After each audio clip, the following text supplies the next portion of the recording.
السلام عليكم ورحمة الله وبركاته. الحمد لله رب العالمين والعاقبة للمتقين والصلاة والسلام على نبي المرسلين وعلى آله الطيبين وأصحابه الطاهرين وكلهم أجمعين، أما بعد، فأعوذ بالله من الشيطان الرجيم. بسم الله الرحمن الرحيم. وقال الله عز وجل: وأتموا الحج والعمرة لله. وقال أيضا: ولله على الناس حج البيت من استطاع إليه سبيلا ومن كفر فإن الله غني عن العالمين. وقال نبينا صلى الله عليه وسلم: يا أيها الناس قد فرض الله عليكم الحج فحجوا. صدق الله المولى العظيم. وقال الله عز وجل: إن الله وملائكته يصلون على النبي يا أيها الذين آمنوا صلوا عليه وسلموا تسليما. اللهم صل على محمد وعلى آل محمد وبارك وسلم عليه. اللهم صل على محمد وعلى آل محمد وبارك وسلم عليه. اللهم صل على محمد وعلى آل محمد وبارك وسلم عليه. صدق الله المولى العظيم وصدق رسوله النبي الكريم ونحن على ذلك من الشاهدين والشاكرين والحمد لله رب العالمين. அளவற்ற அருளாளனும் நிகரற்ற அன்புடையோனுமாகிய எல்லாம் வல்ல அல்லாஹ் ஜல்ல ஷானஹு தஆலாவுக்கு அனைத்து புகழும் உரித்தாகுக. அவனது சாந்தியும் சமாதானமும் சர்தார் ஆலம் ஸல்லல்லாஹு அலைஹி வஸல்லம் அவர்களின் மீதும், அவர்களை பின்பற்றி வழிவந்த உத்தம சத்திய சஹாபாக்கள், தாபியீன்கள், தபஅ தாபியீன்கள், வலிமார்கள், ஷுஹதாக்கள், நாதாக்கள், நல்லவர்கள், குறிப்பாக நம் அனைவர்களின் மீதும் இந்த உலகத்தில் உள்ள முஸ்லிமான ஆண் பெண் அனைவர்களின் மீது உண்டாவதாக. ஆமீன். கண்ணியத்திற்கும் மிகுந்த மரியாதைக்கும் உரித்தான் அல்லாஹ்வின் நல்லடியார்களே,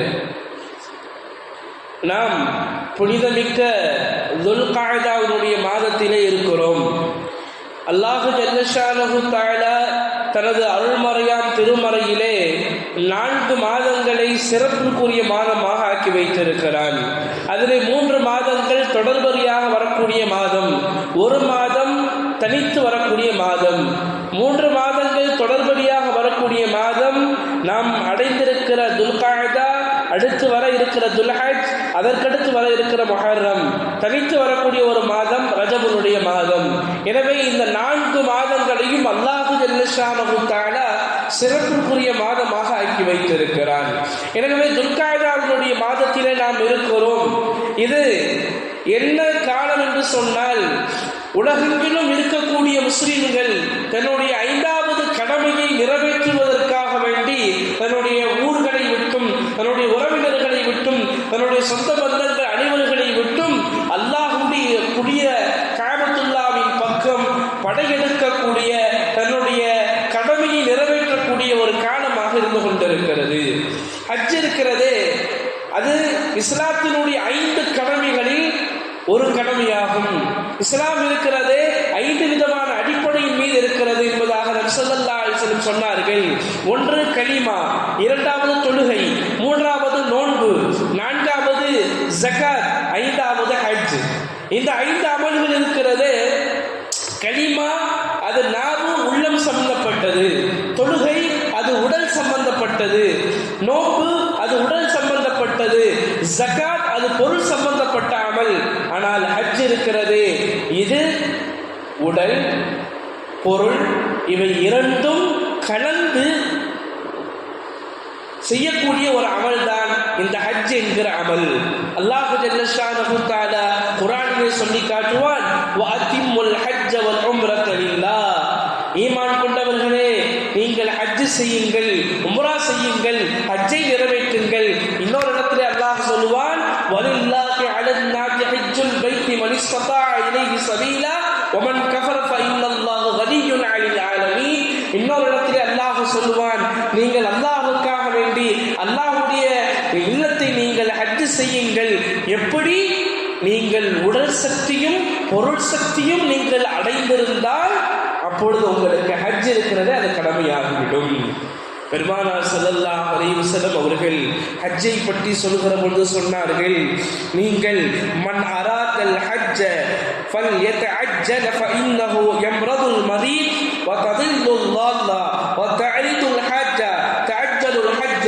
நபி ஸல்லல்லாஹு அலைஹி வஸல்லம் சொன்னார்கள், மன் அராதல் ஹஜ்ஜ, யார் ஹஜ் செய்ய நாடுகிறார்களோ, ஃபல்யதஅஜ்ஜல ஃபஇன்னஹு யம்ரதுல் மரீத், நீங்கள் அதை உடனே செய்து விடுங்கள், நீங்கள் தாமதிக்காதீர்கள். ஏன் தாமதிக்க வேண்டாம்? நபி ஸல்லல்லாஹு அலைஹி வஸல்லம் சொன்னார்கள், உங்களுக்கு நோய் ஏற்பட்டு விடலாம். உங்களுக்கு எப்பொழுது கடமையானதோ உடனே செய்து விடுங்கள். இல்லை என்று சொன்னால் உங்களுக்கு நோய் வந்து விடலாம், இல்லை என்று சொன்னால் உங்களுக்கு வேலைகள் வந்து விடலாம், இல்லை என்று சொன்னால் உங்களுக்கு கடன் வந்து விடலாம். இப்படியாக பல்வேறு விதமான நெருக்கடிகள் உங்களை ஹஜ் செய்யாமல் தடுத்து விடலாம். எனவே நீங்கள் ஹஜ் உடனே செய்யுங்கள், சீக்கிரமாக செய்யுங்கள் என்பதாக நபி ஸல்லல்லாஹு அலைஹி வஸல்லம் அவர்கள் சொல்லி காட்டினார்கள்.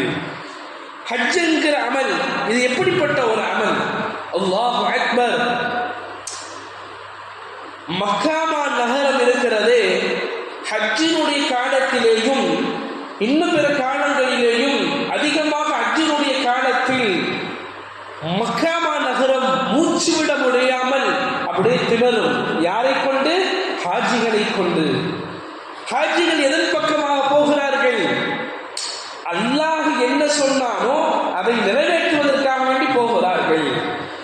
ஒரு ஹாஜி செல்கிறார் என்று சொன்னார், அவருடைய ஆடை எப்படி இருக்கும்?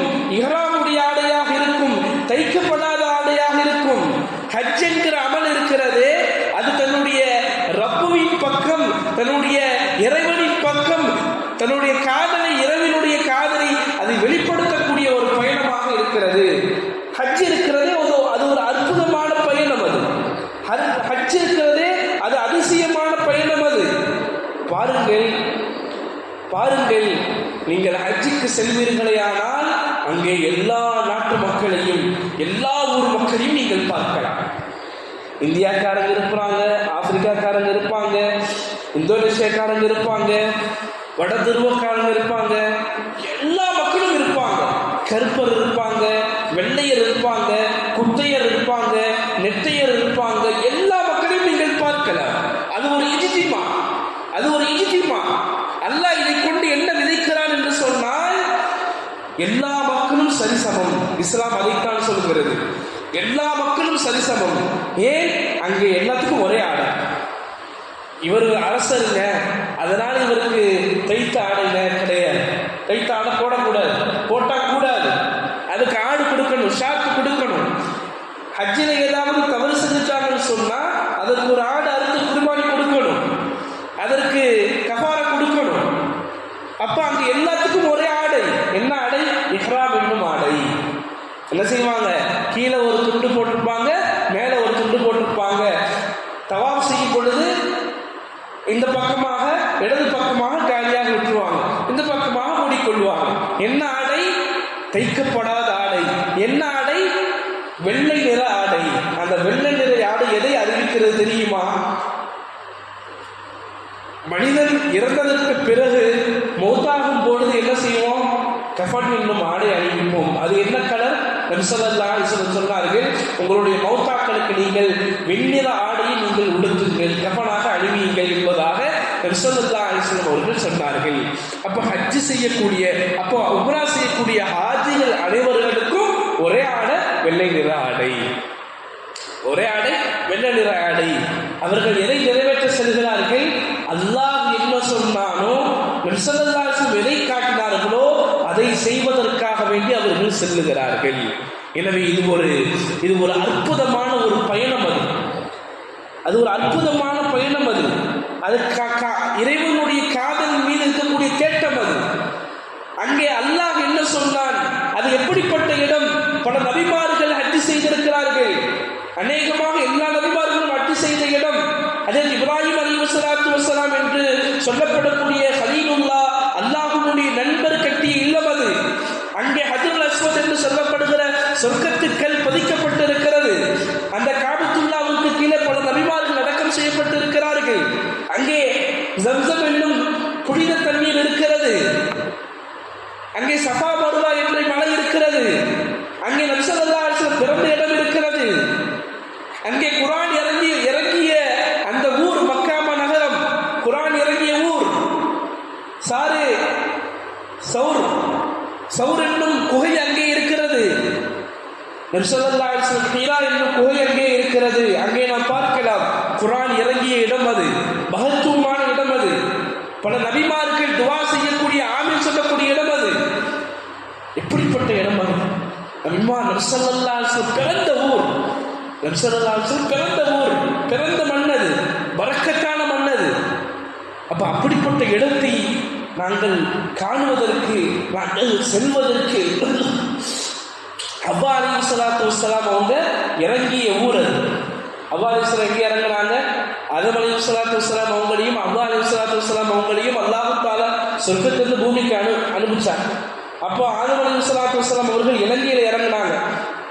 அவ்வா அலைஹிஸ்ஸலாத்து வஸ்ஸலாம் அவர்கள் ஜித்தாவில் இறங்குனாங்க. அது அங்கே இருக்கிறது, அந்த ஊரில் இருக்கிறது. அப்போ ஹஜ் இருக்கிறதே, அது எப்படிப்பட்ட ஒரு அமல்? புனிதமான ஒரு அமல். நபி ஸல்லல்லாஹு அலைஹி வஸல்லம் சொன்னார்கள், உங்களுக்கு கடமையாகிவிட்டது என்று சொன்னால் நீங்கள் உடனே செய்து விடுங்கள், நீங்கள் தாமதிக்காதீர்கள். இன்றைக்கு நாம் என்ன நினைக்கிறோம் தெரியுமா? போனா எங்க காசு தானே செலவாகும், நாங்கள் நன்மையை பார்ப்பதே இல்லை. போனா எங்க காசு தானே செலவாகும், உலகம் உலகம் உலகம் என்றே ஓடிக்கொண்டிருக்கிறோம். ஆனால் ஹஜ் இருக்கிறதே எல்லா விதமான பாவங்களையும் அளிக்கக்கூடியது அது. ஹஜ்ரத் அம்ர் ரலியல்லாஹு தஆலா அன்ஹு நபி ஸல்லல்லாஹு அலைஹி வஸல்லம் இடத்திலே வருகிறார்கள், பையத்தாவதற்காக வேண்டி வருகிறார்கள். வருகிற பொழுது சொன்னாங்க, அம்ர் ரலியல்லாஹு தஆலா அவர்கள், யா ரசூலல்லாஹ், உங்களுடைய கரத்தை நீட்டுங்கள், நான் பையத் செய்ய வேண்டும். மேலும் ஒன்று கேட்க வேண்டும், என்ன தெரியுமா? என்னுடைய பாவங்கள் அனைத்தும் மன்னிக்கப்படும், என்னுடைய பாவங்கள் அனைத்தும் மன்னிக்கப்படும். அதுக்கு ஏதாவது வழி சொல்லுங்க. நபி ஸல்லல்லாஹு அலைஹி வஸல்லம் சொன்னார்கள், 3 காரியங்கள் இருக்கிறதே அது பாவத்தை மன்னிக்கும். 3 காரியங்கள் இருக்கிறது, அது பாவத்தை மன்னிக்கும். 1 இஸ்லாம்.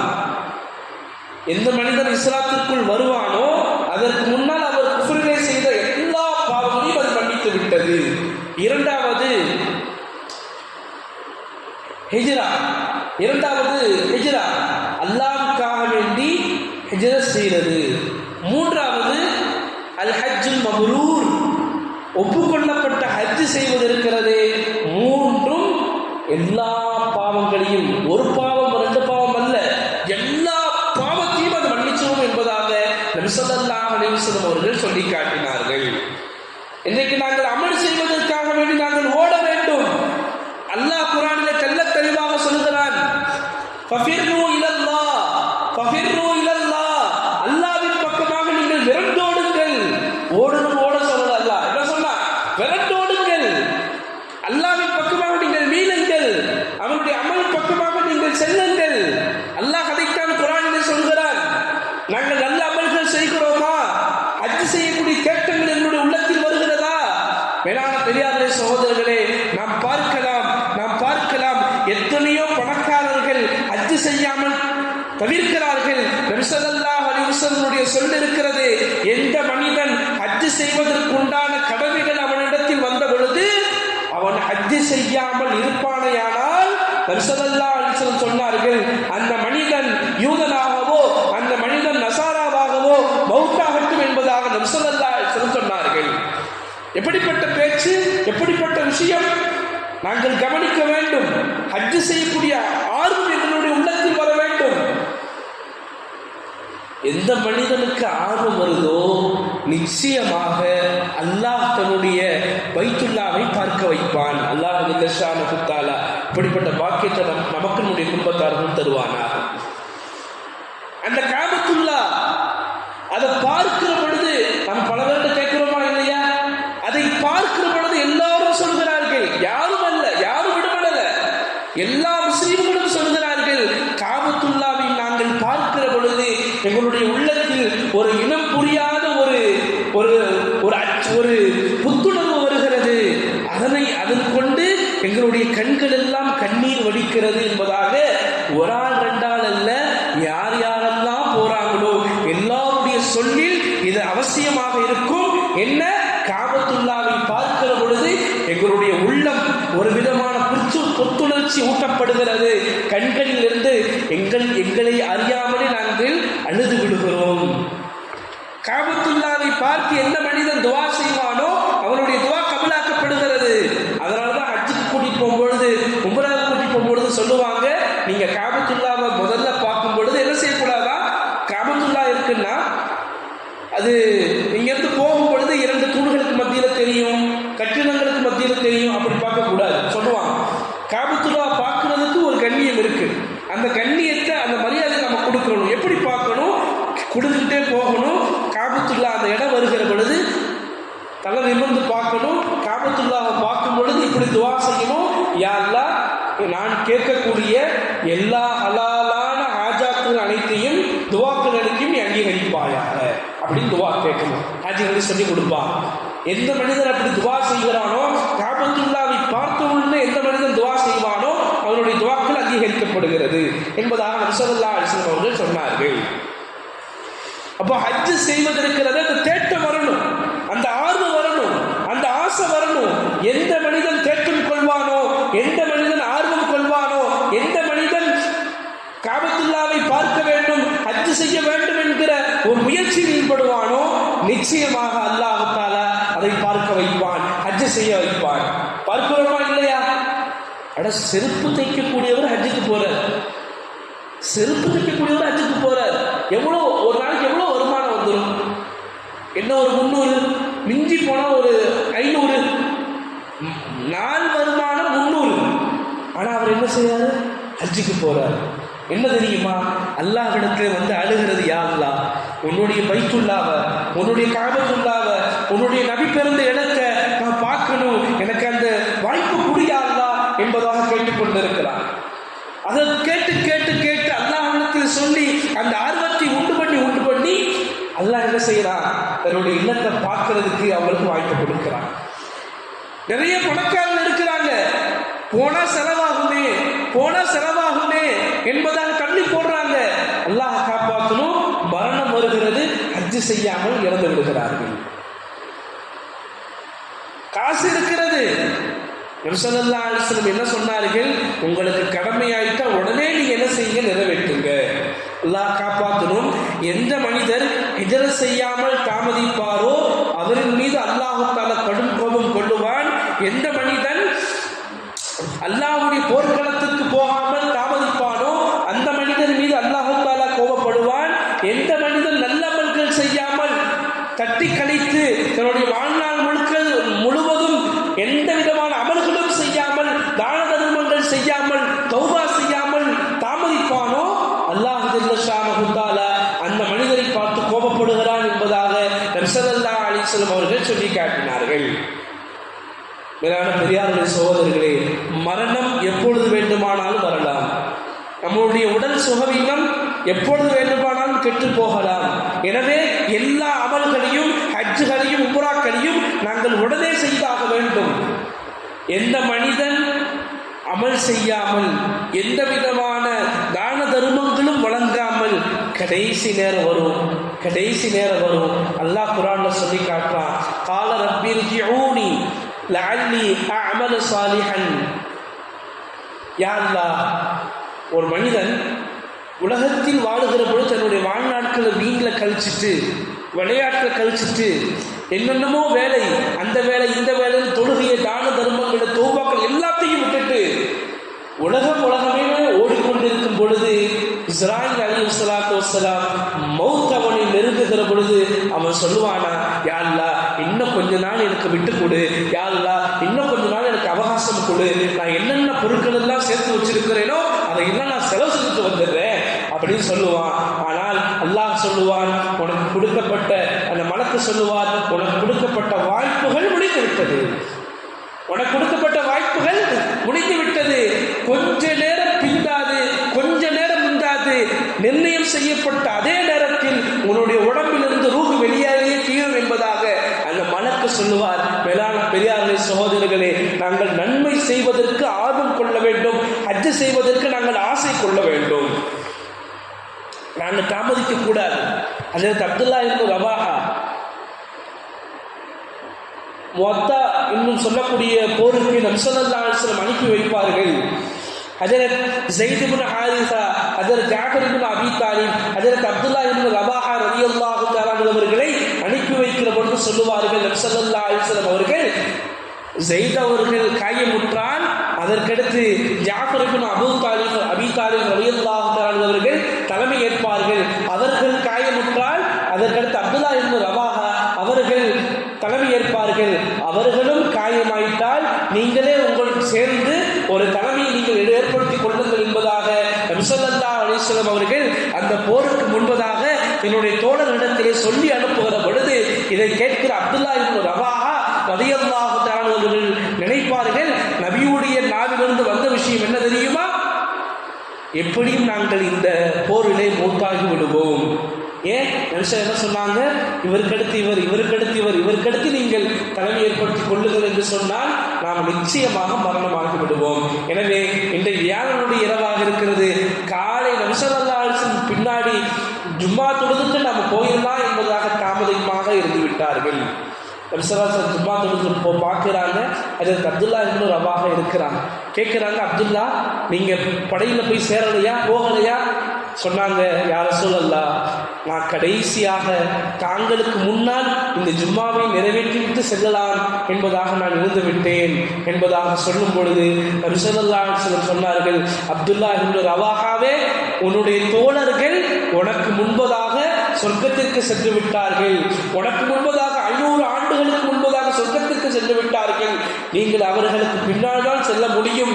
காரணம் என்ன தெரியுமா? நீங்கள் தாமதித்து விட்டீர்கள் சொன்னாங்க. அப்துல்லா இப்னு ரவாஹா ரலியல்லாஹு தஆலா அவர்கள், யா ரசூலல்லாஹ், தாங்களுக்கு முன்னால் நின்று தொழுவது இருக்கிறதே, இந்த உலகமும் இந்த காலையும் இந்த மாலையை விட இது எனக்கு கிடைப்பதை விட எனக்கு சிறந்தது என்பதாக அந்த சஹாபி சொன்னார்கள். கடைசியாக போர்க்களத்திலே அவர்கள் ஷஹீதாக்கப்படுகிறார்கள். அவருடைய உயிரை தங்க கட்டிலே கொண்டு போகப்படுகிறது. நபி ஸல்லல்லாஹு அலைஹி வஸல்லம் அவர்கள் அதை பார்த்துவிட்டு சொன்னார்கள், அப்துல்லா இப்னு ரவாஹா ரலியல்லாஹு தஆலா அவர்களே, தங்க கட்டிலே அவர்களை கொண்டு போகப்படுகிறது. ஆனால் அவருடைய காலிலே கொஞ்சம் அது மடங்கியதை போன்று இருந்தது. காரணம் என்னவென்று சொன்னால், அவர் தாமதமாக சென்று விட்டார். பாருங்க, தாமதமாக செல்வதனால எவ்வளோ பெரிய ஒரு இழப்பு ஏற்படுகிறது, எவ்வளோ விஷயங்களை நாம் இழக்கிறோம். எனவே ஹஜ்ஜை நாங்கள் சீக்கிரமாக செய்ய வேண்டும். ஹஜ் இருக்கிறதே அது சாதாரண அமல் அல்ல. எந்த மனிதன் எந்த விதமான பாவமான காரியங்களும் செய்யாமல் ஹஜ் செய்கிறானோ அவனுடைய எல்லா பாவத்தையும் அல்லாஹ் மன்னிக்கிறான். இரண்டாவதாக ஹாஜினுடைய துவாக்களை அல்லாஹ் அங்கீகரிக்கிறான். மூன்றாவதாக எந்த மனிதன் ஹஜ் செய்வானோ அவன் மௌத்தா போற வரைக்கும் அவன் பணக்காரனாகத்தான் இருப்பான். அவனுக்கு ஏழ்மை என்பதே வரவே வராது. எந்த மனிதன் ஹஜ் செய்வானோ, நபி ஸல்லல்லாஹு அலைஹி வஸல்லம் அவர்கள் சொன்னார்கள், ஹஜ் இருக்கிறதே அதற்கு கூலி சொர்க்கமாக இருக்கிறது. ஹஜ் இருக்கிறதே அதற்கு கூலி சொர்க்கமாக இருக்கிறது என்பதாக நபி ஸல்லல்லாஹு அலைஹி வஸல்லம் அவர்கள் சொல்லி காட்டினார்கள். எனவே அந்த ஹஜ்ஜை செய்யக்கூடிய பாக்கியத்தை அல்லாஹ் ஜல்ல ஷானஹு தஆலா நம் அனைவருக்கும் தந்தரி புரிவானாக. எனவே நாங்கள் ஹஜ் செய்வதற்காக வேண்டி அனுதினமும் கேட்டுக்கொண்டே இருக்க வேண்டும். வரக்கூடிய காலகட்டத்திலே நாங்கள் ஹஜ் செய்ய வேண்டும். அல்லாஹ்விடத்திலே நாங்கள் அதிகமாக துஆக்கள் செய்ய வேண்டும். நாம் என்ன செய்து விடக்கூடாது? நாம் தாமதித்து விடக்கூடாது. காரணம் என்ன? நீ பார்க்கலாம், எத்தனையோ வயசானவங்க என்ன செய்ய முடியல, ஹஜ் செய்ய முடியல. சில பேரெல்லாம் எப்படி கூட்டிட்டு வருவாங்கன்னு சொன்னா, அரஃபா என்ற ஒரு இடம் இருக்குது. அந்த இடத்துல குறிப்பிட்ட நாள் இருக்குது. அந்த நாள் அந்த அரஃபா என்கிற அந்த மைதானத்தில் ஒரு ஹாஜி இருந்தே ஆகணும். அந்த ஹாஜி அங்கே இல்லை, அந்த குறிப்பிட்ட நாளில் அங்கே அந்த ஹாஜி இல்லைன்னு சொன்னா, அந்த ஹஜ் செய்யக்கூடியவர் இல்லைன்னு சொன்னா அவருடைய ஹஜ் ஏற்றுக்கொள்ளப்படாது. குறிப்பிட்ட நாள் இருக்குது. இப்போ என்ன செய்வாங்கன்னா, ரொம்ப முடியாதவங்க என்ன செய்வாங்கன்னா, ஆம்புலன்ஸில் வச்சு என்ன செய்வாங்கன்னா, அந்த இடத்த அந்த நாளில் ஒரு ரவுண்ட் அடிப்பான். ரவுண்ட் அடிச்சிட்டாங்கன்னு சொன்னால் ஹஜ்ஜு முடிஞ்சிருச்சுன்னு அர்த்தம். ஏன், என்ன காரணம்? ஹஜ் இருக்கிறதே அது நீண்ட தூரங்கள் நடக்க வேண்டியது இருக்கும். கல் எறிய வேண்டியது இருக்கும், முஸ்தலிஃபாக்கு போக வேண்டியது இருக்கும், அரஃபாக்கு போக வேண்டியது இருக்கும், மினாவில் தங்க வேண்டியது இருக்கும், நடக்க வேண்டியது இருக்கும். ஹஜ்ஜு தவாஃப் செய்ய வேண்டியது இருக்கும், தொங்கோட்டு ஓட சஃபா மர்வா தொங்கோட்ட ஓட வேண்டியது இருக்கும். இதுக்கெல்லாம் எப்போ சரியான வயசுன்னு சொன்னால் வாலிபத்தில் அல்லது நல்ல திடகாத்திரமாக இருக்கும் பொழுது நம்ம செய்யணும். அதை விட்டுட்டு நாங்கள் பின்னாடி போகலாம், கடன் இருக்குது, அது இருக்குது, இது இருக்குது, நாம் தாமதிச்சோன்னு சொன்னால் நம்ம செய்ய முடியாமல் அப்படி ஒரு கால் அங்கே போனாலும் கூட ஆசை வரும். இப்படி செய்யலாமே, அங்கே போகலாமே, இப்படி செய்யலாமே, அஜுல் மசூத் போய் தொடலாமே என்பதாக ஆசை வரும். ஆனால் என்ன செய்யாது, உடம்பு ஒத்துக்கிறார். எனவே என்ன செய்யணும், நல்ல அதனால தான் அல்லாஹ் குர்ஆன் என்ன சொல்றான், உங்களுக்கு உடல் சக்தியும் உங்களுக்கு பொருள் சக்தியும் இருக்கும் என்று சொன்னால் நீங்கள் ஹஜ்ஜு செய்யுங்கள், உங்களுக்கு கடமையாகிவிட்டது. அல்லாஹ் ஜல்ல ஷானஹு தஆலா ஒப்புக்கொள்ளப்பட்ட ஹஜ்ஜை செய்யக்கூடிய பாக்கியத்தை நமக்கும் நம்முடைய குடும்பத்தார்கள் அனைவர்களுக்கும் தந்தல் புரிவானாக. ஆமீன். வ ஆகிரு தஅவானா அல்ஹம்துலில்லாஹி ரப்பில் ஆலமீன். அஸ்ஸலாமு அலைக்கும் வ ரஹ்மத்துல்லாஹி வ பரகாத்துஹு.